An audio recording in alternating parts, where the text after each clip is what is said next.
On Thursday, some members of parliament were arguing that government should halt the distribution of food after the proposal by the office of the Prime Minister that the distribution starts in Kampala. They were giving various reasons, and among them was that the lockdown does not only affect the people within the central business district of Kampala, but across the entire country. It's against this backdrop that the Minister of Disaster Preparedness, Musa Ecweru, came out with the list or category of people who are supposed to be receiving the relief supplies from government, and the distribution starts tomorrow on Saturday. These categories include: 1, the orphans who are living in orphanages. The orphans who are living in orphanages. 2, the sick who are admitted in hospitals right now, in all the hospitals in the country. And 3, those individuals and groups that live in what sometimes you call slums, but are known as informal settlements. The attention of the task force had been drawn to the fact that this particular category of people are in dire need of food support, and it should have started yesterday. I had forgotten the elderly who are also in the homes.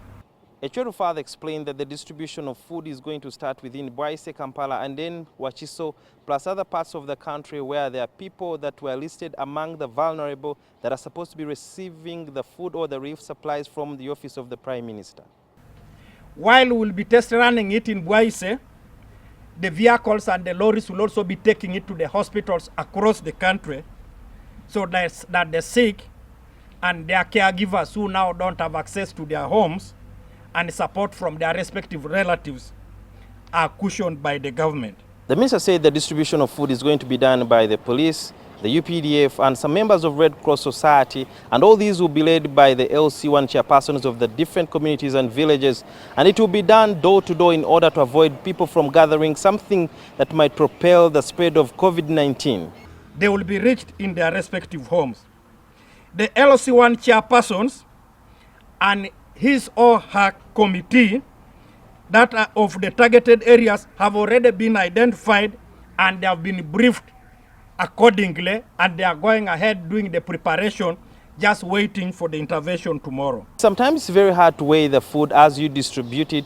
The minister was very clear and said that all the food that is going to be distributed will come when it's packed and sealed. 6 kilograms will be maize flour, 0.5 kilograms will be salt, 3 kilograms will be beans, and then to the orphanages and the elderly and the sick, there will be some additional support of sugar and milk. In Kampala and across the country, there are very many orphanages that continue to take care of children who do not have guardians or foster parents anywhere. Therefore, the minister said these ones will also be put into consideration. Since the lockdown, some of them, like the one my teams visited a few days ago, had about 730 orphans. The institution requested the relatives of those, some of them who have relatives who can be traced to some relatives, to take some of the orphans. Only 200 were taken out of 730. So that leaves about 530 having no home and no place to go. It's not clear when the government is going to come up with another plan to distribute food to other people who do not fall in the category of the vulnerable but are in dire need of a meal during this lockdown. Sudhir Byaruhanga, NTV.